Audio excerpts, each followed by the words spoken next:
What would you do if you were babysitting and the house suddenly didn't feel empty anymore? It's late. The kids are asleep upstairs, and you're downstairs in the living room with the lights turned down and the TV playing quietly. Nothing about the night feels unusual. You're just waiting for the parents to come home. Then you hear footsteps coming from the floor above you. They're slow enough to notice and heavy enough to make you stop what you're doing. You assume one of the kids got out of bed, so you call out to them. No one answers. You head upstairs to check. The hallway feels quiet in a way that makes you hesitate. You take a few steps towards the bedroom, and before you can reach the door, it slams shut right in front of you. The sound echoes down the hallway. The kids are still asleep. No one else is in the house. And nothing explains why that door just closed on its own. That's when you realize you're not alone in that house.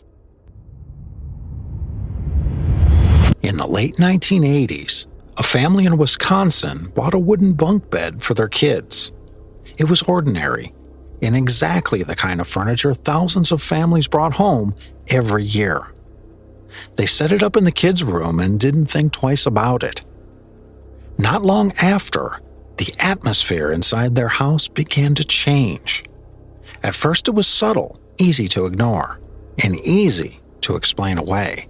But it didn't stop, and over time, the family became convinced that everything that followed began the moment those bunk beds entered their home.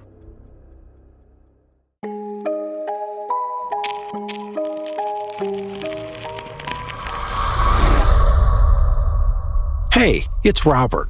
Before we get started, this is one of our mini episodes.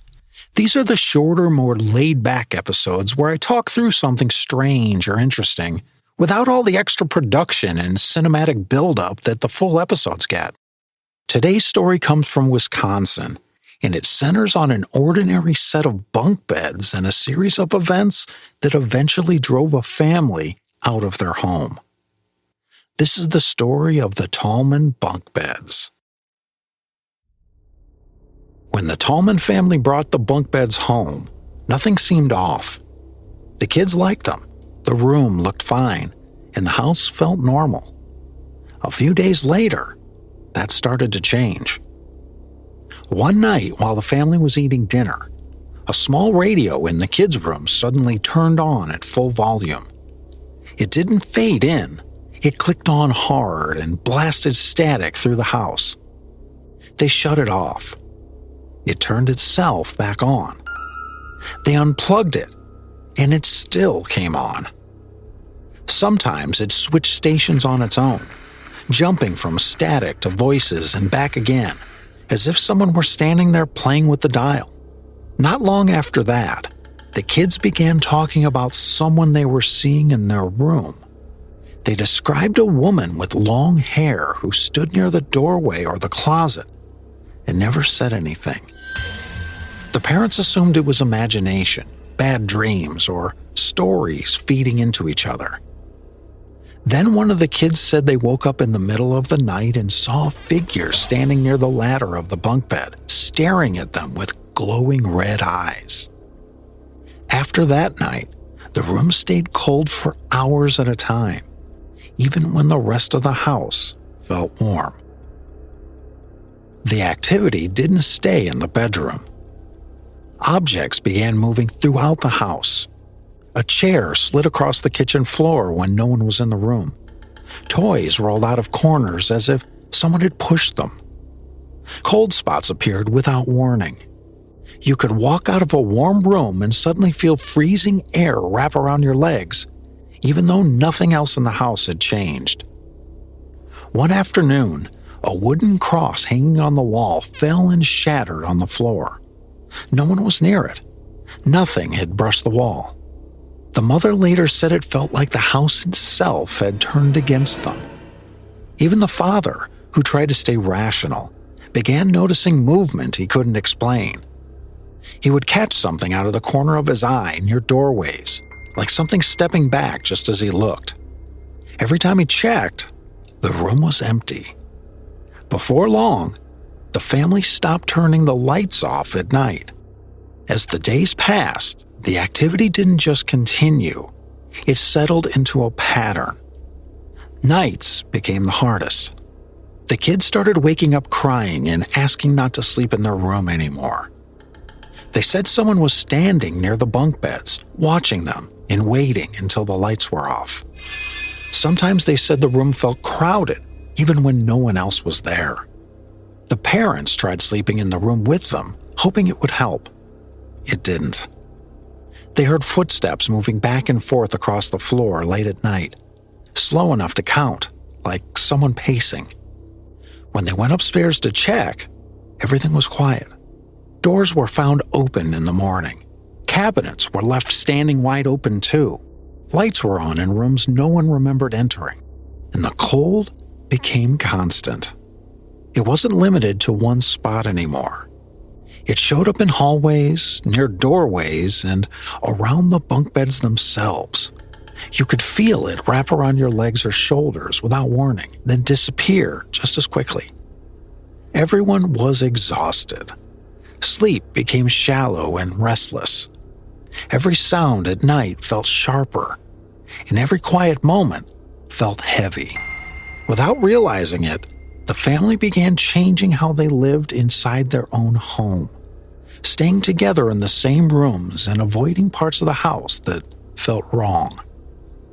That's when fear stopped being a reaction and started becoming routine. The turning point came when someone outside the family experienced it. A babysitter who knew the house well came over one evening. Late at night, she heard footsteps upstairs and assumed one of the kids had gotten out of bed. When she reached the top of the stairs, the hallway felt colder than the rest of the house. She walked towards the bedroom, and the door slammed shut in front of her with enough force to shake the frame. The kids never woke up. No one else was home. She refused to babysit for the family ever again. That was the first time the Tallmans admitted to themselves that this wasn't stress or imagination. Someone else had experienced it too. We'll be back after a quick break. Hey, quick pause. If you're enjoying the episode so far, the best way to support the show is really simple. Leave a rating or review on Apple Podcasts or tap the stars on Spotify. It takes just a second, but it helps more people find the show, and it makes sure you actually see new episodes when they drop. All right, back to the story.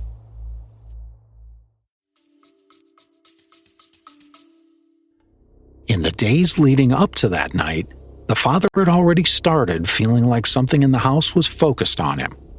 Lights flickered when he walked beneath them. Cold air seemed to follow him from room to room.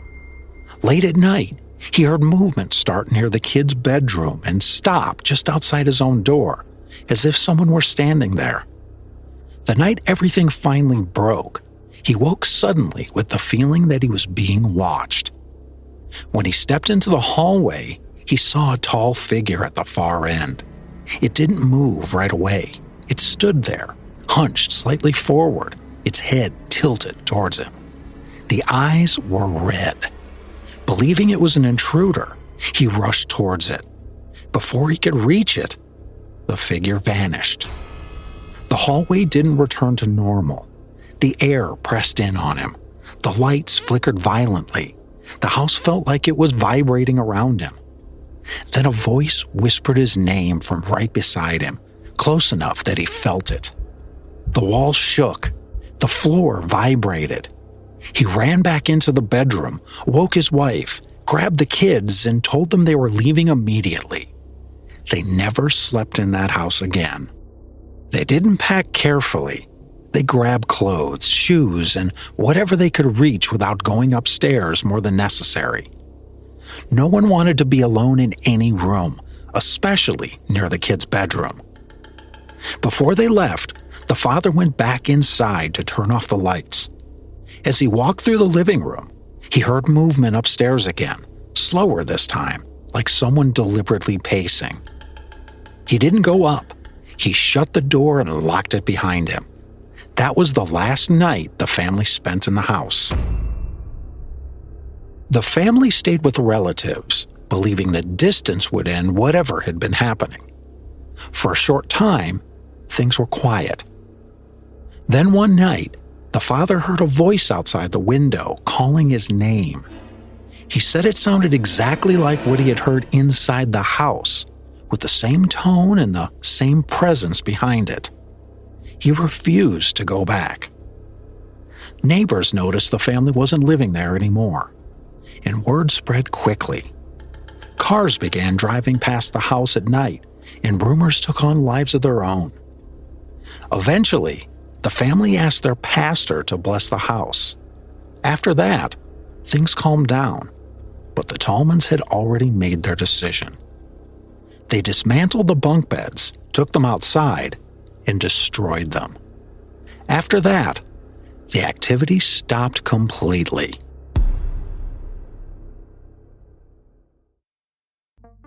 Now that the story has been told, this is where we step back and look at what we can actually confirm and what lives on only in retellings.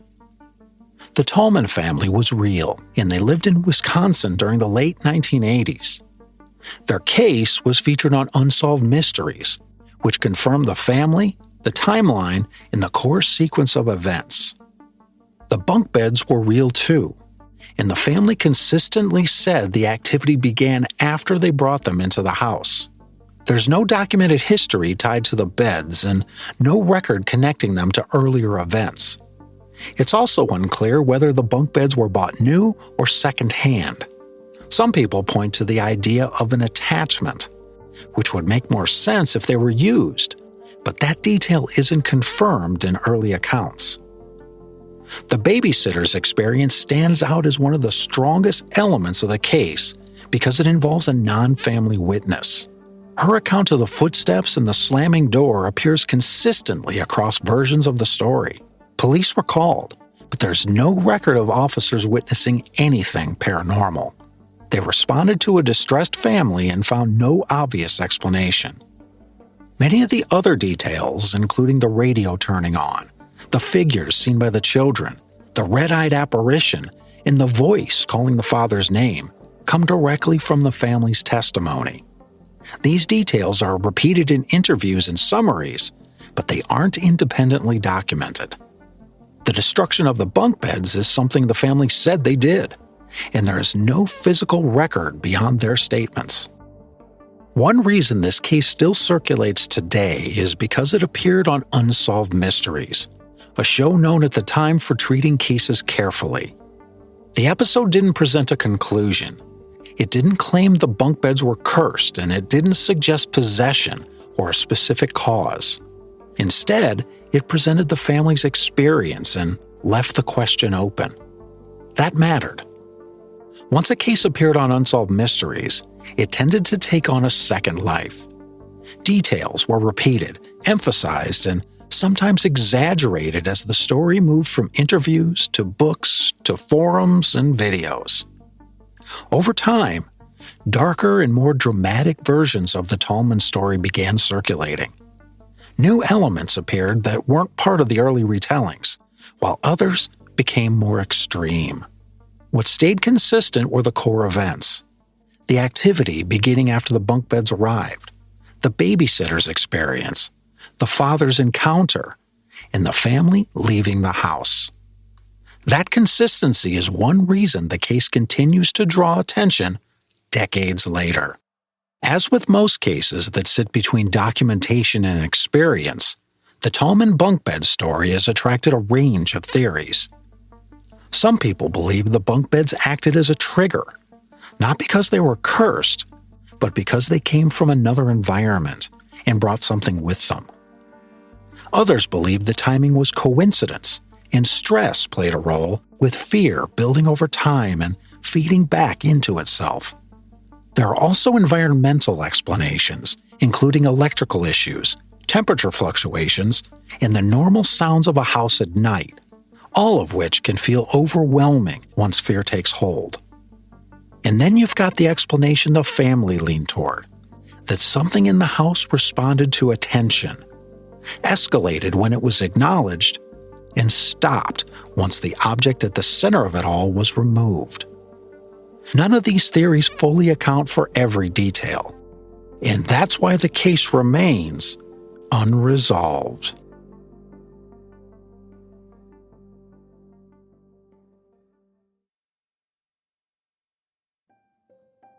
When I sit with the Tallman Bunk Beds case, what stays with me isn't any single moment. It's the shape of it. It doesn't arrive loudly. It doesn't announce itself. It just settles in.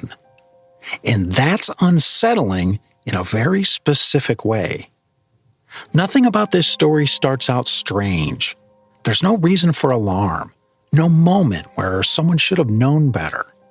It's just a family doing something ordinary, bringing something ordinary into their home, and then slowly realizing that the atmosphere of that home has changed.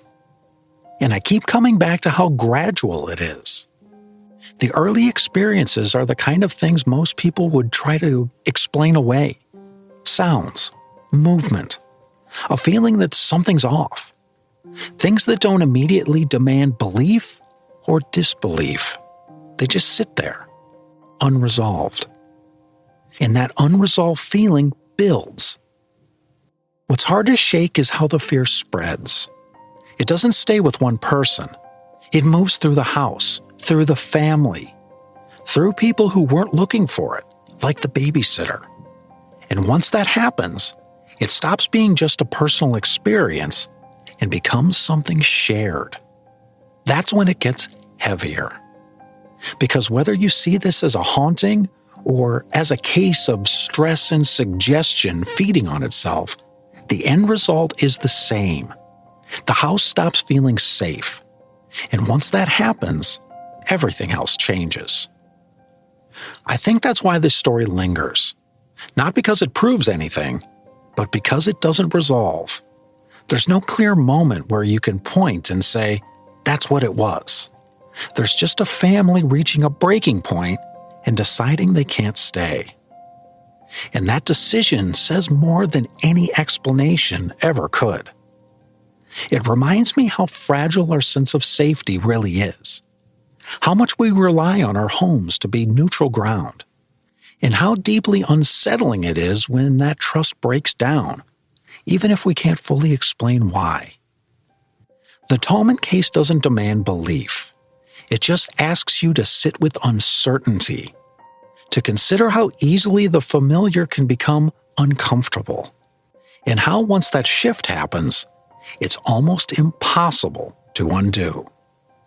And maybe that's the most unsettling part of all. This has been State of the Unknown. Thank you for spending your time with me and for continuing to listen and support the show. If you're listening on Apple Podcasts, leaving a rating or review really does help the show reach new listeners. If you're on Spotify, tap the stars and check the question under the episode to share what you think was happening in the Tallman home. And if you have a story or an idea for a future episode, you can reach me anytime at stateoftheunknown.com/contact. Until next time, stay curious, stay unsettled, and remember that sometimes the most ordinary things carry the strangest stories.